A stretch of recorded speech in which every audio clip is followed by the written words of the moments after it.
It was only 4 months ago that President Obama called U.S. counter-terrorism operations in Yemen a success.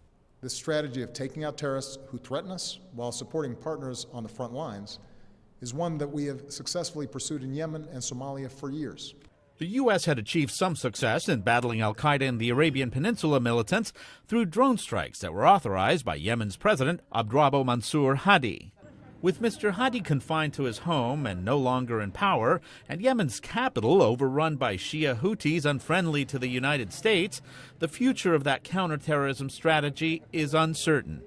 President Obama in India said those operations are still going on. I saw some news reports that suggested somehow that that counterterrorism activity had been suspended. That is not accurate.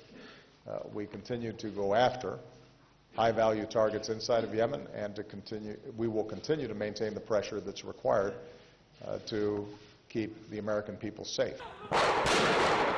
The need to go after AQAP became more urgent after the group claimed responsibility for the recent attacks in Paris. But President Obama has said he does not see the group as an existential threat to the United States. He has ruled out deploying U.S. troops to Yemen.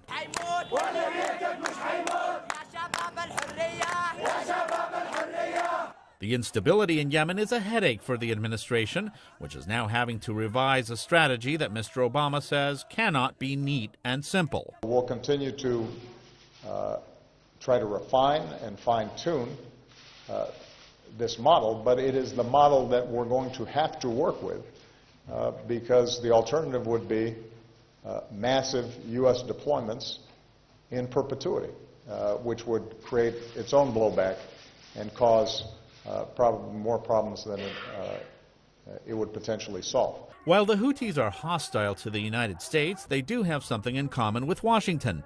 They are enemies of AQAP. Analyst Anthony Cordesman.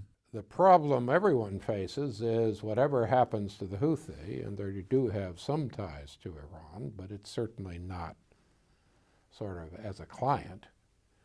Al-Qaeda in the Arabian Peninsula, which is a branch of Al-Qaeda, a Sunni, a jihadist extremist group, is a very serious threat. The Houthi are evidently organizing to try to fight it. It remains to be seen whether having a common enemy will be enough of a basis for any kind of continued cooperation. Luis Ramirez, VOA News, at the White House.